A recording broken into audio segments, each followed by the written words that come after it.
बाकी सब बातें अभी साइड में रखिए और जो मैं कहने जा रही हूँ उसे ध्यान से सुनिए। हेलो दोस्तों, स्वागत है आप सबका लॉजिकल चैनल पर। आज हम शुरू कर रहे हैं इंडियन पॉलिटी की बिल्कुल शुरुआत।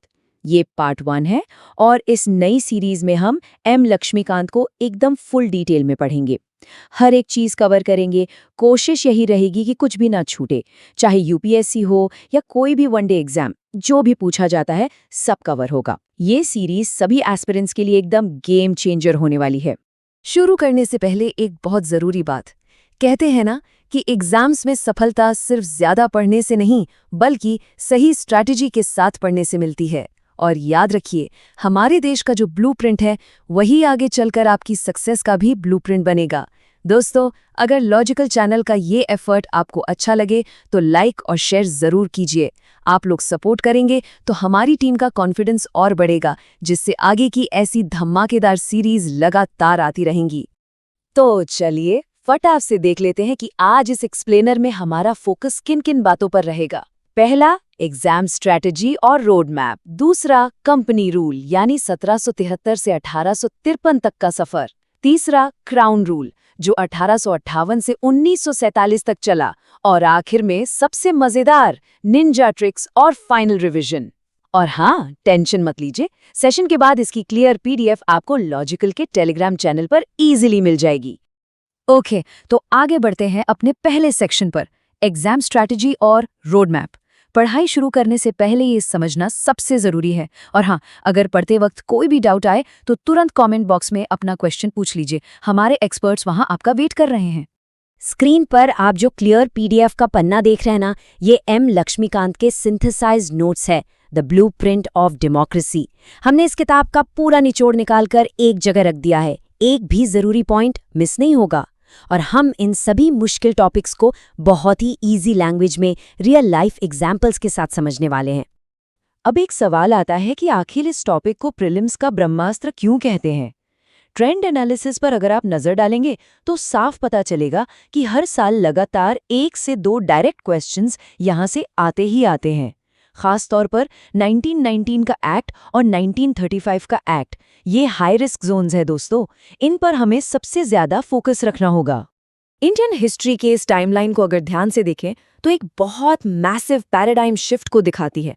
इसे हम द ग्रैंड डिवाइड कहते हैं। एक तरफ था कंपनी रूल, जिनका मकसद सिर्फ प्रॉफिट कमाना था। फिर बीच में एक वायलेंट कैटलिस्ट आया, 1857 के रिवोल्ट का वो बड़ा झटका।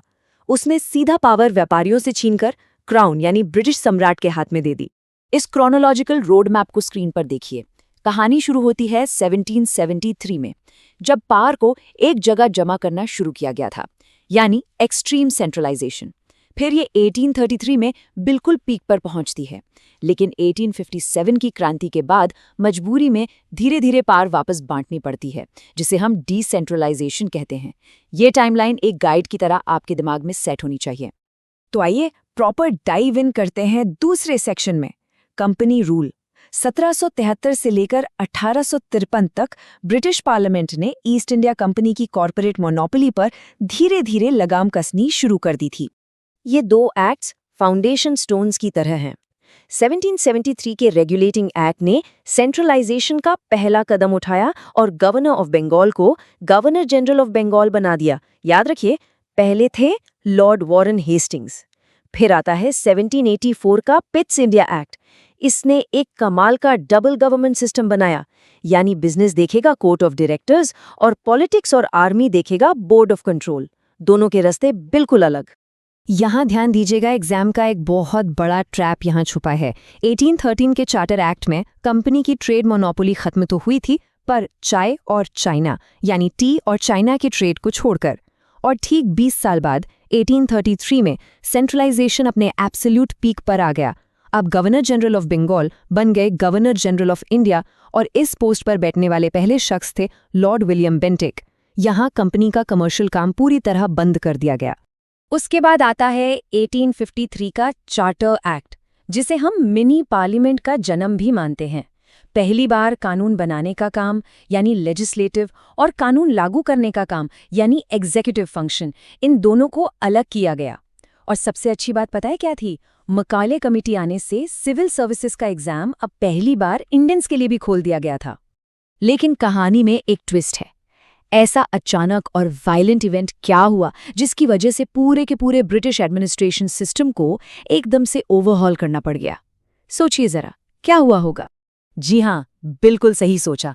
वो थी 1857 की क्रांति। इसने शुरुआत की हमारे तीसरे सेक्शन की, क्राउन रूल, जो 1858 से 1947 तक चला। यहां से ब्रिटिश क्राउन ने सीधा डायरेक्ट कंट्रोल अपने हाथ में ले लिया। ये पूरा दौर दिखावे के डिसेंट्रलाइजेशन और मैनिपुलेटिव पॉलिसीज से भरा हुआ था। हुआ कुछ यूं कि 1858 के गवर्नमेंट ऑफ इंडिया एक्ट ने एक कंप्लीट पैराडाइम शिफ्ट कर दिया। ईस्ट इंडिया कंपनी पूरी तरह से अबॉलिश हो गई। जो गवर्नर जनरल ऑफ इंडिया थे वो अब बन गए वाइसरॉय ऑफ इंडिया, और हमारे पहले वाइसरॉय बने लॉर्ड कैनिंग। पिट का वो पुराना डबल गवर्नमेंट सिस्टम यहाँ हमेशा के लिए एंड हो गया। अब कंट्रोल था सीधा secretary of state for India के हाथ में। फिर 1861 और 1892 के आते आते अंग्रेजों को समझ आ गया था कि सब कुछ सेंटर में रखना रिस्की है, तो उन्होंने ट्रेंड रिवर्स किया और डिसेंट्रलाइजेशन ऑफिशियली शुरू हुआ। बॉम्बे और मद्रास को उनकी पावर्स वापस मिलनी शुरू हुई। 1892 में एक बहुत छोटा डेमोक्रेटिक कदम उठाया गया।